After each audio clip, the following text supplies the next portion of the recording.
ഓം നമോ ഭഗവതേ വാസുദേവായ. ഓം ശ്രീകൃഷ്ണ പരമാത്മനേ നമഃ. ശ്രീമദ് ഭാഗവതം പഞ്ചമസ്കന്ധം 7-ാം അധ്യായം. ശ്രീ ശുക ഉവാച. ഭരതസ്തു മഹാഭാഗവതോ യഥാ ഭഗവതാം അവനീതല പരിപാലനായ സഞ്ജന്തിതസ്തദനുശാസനപരഃ പഞ്ചജനീം വിശ്വരൂപദുഹിതരം ഉപയേമേ. ശ്രീ ശുകാചാര്യൻ അരുളിച്ചെയ്തു.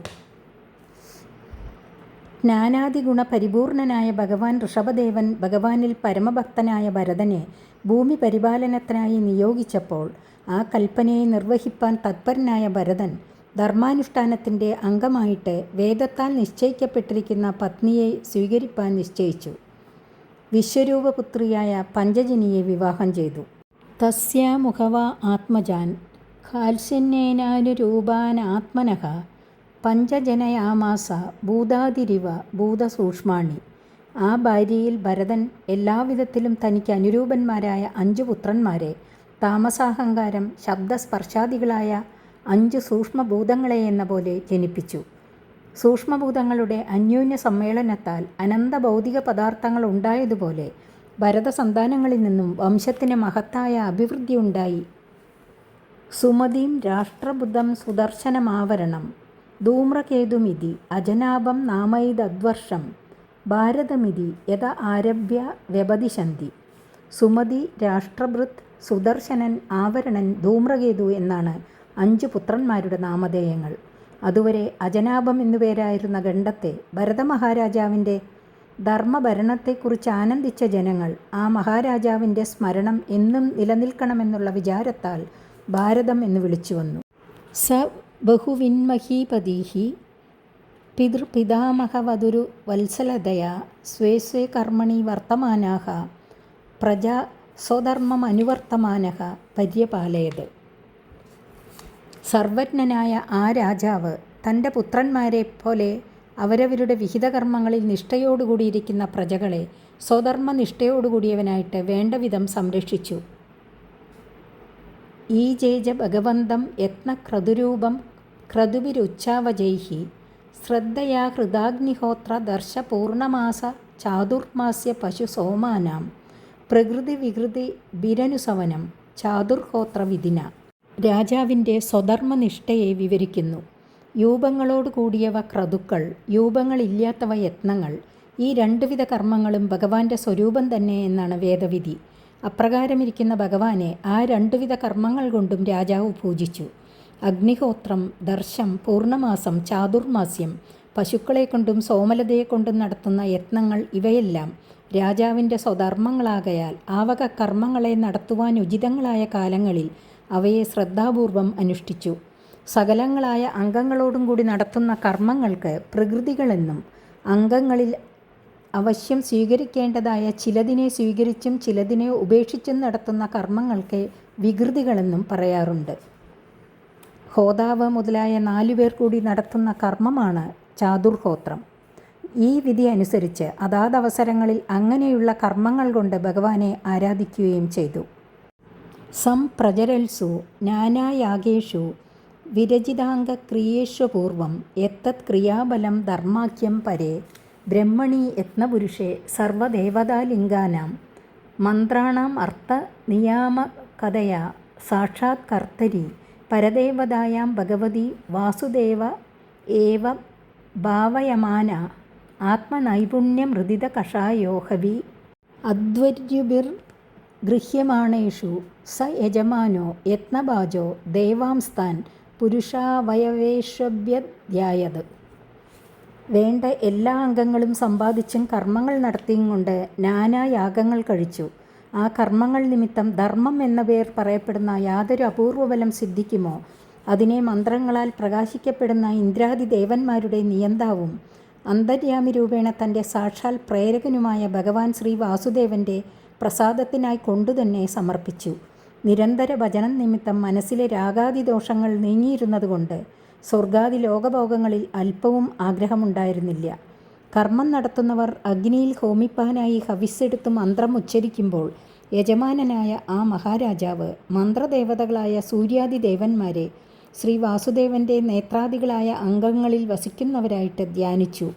ഭഗവാനിൽ നിന്നും ഭിന്നന്മാരായിട്ട് ധ്യാനിച്ചില്ല. ഏവം കർമ്മവിശുദ്ധ്യ വിശുദ്ധസത്വസ്യാന്തർഹൃദയാകാശശരീരേ ബ്രഹ്മണി ഭഗവതി വാസുദേവേ മഹാപുരുഷരൂപോപലക്ഷണേ ശ്രീവത്സകൗസ്തുഭവനമാലാരിധരഗദാദിവിരുപലക്ഷിതേ നിജപുരുഷഹൃല്ലംഘിതേനാത്മനി പുരുഷരൂപേണ വിരോചമാന ഉച്ചൈസ്തരാം ഭക്തിരനുദിനം ഏതമാനരയാജയതേ. ഇപ്രകാരം അന്യബലകാംക്ഷ കൂടാതെ അനുഷ്ഠിച്ച കർമ്മങ്ങളാൽ ആ മഹാരാജാവിൻ്റെ അന്തഃകരണം രാഗാദി ദോഷങ്ങളിൽ നിന്ന് മുക്തമായി. അപ്പോൾ ഭഗവത് ഭക്തന്മാരായ നാരദാദികളുടെ ഹൃദയത്തിൽ സ്ഥിരമായി വിളങ്ങുന്ന ഭഗവാന്റെ പുരുഷസ്വരൂപം സ്വാത്മാവിൽ പ്രകാശിച്ചു കണ്ടു. ശ്രീവത്സം, കൗസ്തുഭം, വനമാല, ചക്രം, ശംഖം, ഗദ മുതലായ ആയുധങ്ങളും ഭൂഷണങ്ങളും ആ ദിവ്യ വിഗ്രഹത്തിൽ വെവ്വേറെ പ്രകാശിച്ചു കണ്ടു. എന്നാലും അത് പരിച്ഛിന്നമല്ല. ഹൃദയാകാശമാകുന്ന അഭിവ്യക്തിസ്ഥാനത്തിൽ വിളങ്ങുന്ന സർവ്വവ്യാപകവും സച്ചിദാനന്ദ സ്വരൂപവുമായ ബ്രഹ്മം തന്നെയെന്നും അറിഞ്ഞു. ആ ദിവ്യവിഗ്രഹത്തിൽ പ്രതിദിവസം അധികരിച്ചു വരുന്ന ശക്തിയോടുകൂടിയ പരമപ്രേമലക്ഷണയായ ഭക്തിയുണ്ടായി. ഏവം വർഷായുധ സഹസ്രപര്യന്താവസിത കർമ്മ നിർവ്വാണാവസരോധിഭുജ്യമാനം സ്വതനയേഭ്യോ ഋക്തം പിതൃപൈതാമഹം യഥാദായം വിഭജ്യ സ്വയം സകലസമ്പന്നികേതാത് സ്വനികേതാത് പുലഹാശ്രമം പ്രവവ്രാജ. ഇപ്രകാരം അയുധസഹസ്രവർഷപര്യന്തം കാലം കർമ്മവും രാജ്യപരിപാലനവും ചെയ്തുകൊണ്ടിരിക്കെ കർമ്മത്തിൽ നിന്ന് വിരക്തി പ്രാപിക്കുവാനുള്ള അവസരം വന്നുചേർന്നതിനാൽ പരമ്പരയാ തനിക്കു സിദ്ധിച്ച രാജ്യരൂപമായ ധനത്തെ തൻ്റെ പുത്രന്മാർക്ക് യഥാവത് ഭാഗിച്ചു കൊടുത്തു. സകല സമ്പത്തുക്കളുടെയും ആശ്രയസ്ഥാനമായിരിക്കുന്ന തൻ്റെ രാജ്യത്തിൽ നിന്നും പുലഹാശ്രമത്തെ ആ സ്ഥാനത്തിലുള്ള വിഷ്ണു ക്ഷേത്രത്തെ പ്രാപിച്ചു. യത്രഹ വാവ ഭഗവാൻ ഹരിരദ്യാപി തത്രത്യാനാം നിജജനാനാം വാത്സല്യേന സന്നിധാപ്യത ഇച്ഛാരൂപേണ. ആ സ്ഥാനത്തിൽ ഭഗവാൻ ശ്രീഹരി ഇന്നും ആ ദിക്കിലുള്ള ഭക്തന്മാരിൽ വാത്സല്യം നിമിത്തം അവരുടെ ഇച്ഛയെ സാധിപ്പിക്കുന്ന സ്വരൂപത്തോടുകൂടി സന്നിധാനം ചെയ്യുന്നുണ്ട്. യത്രാശ്രമ പദാന്യുഭയതോനാഭിർദൃശചക്രേ ചക്രനദീനാമ സരിത് പ്രവര സർവദ പവിത്രീകരോതി.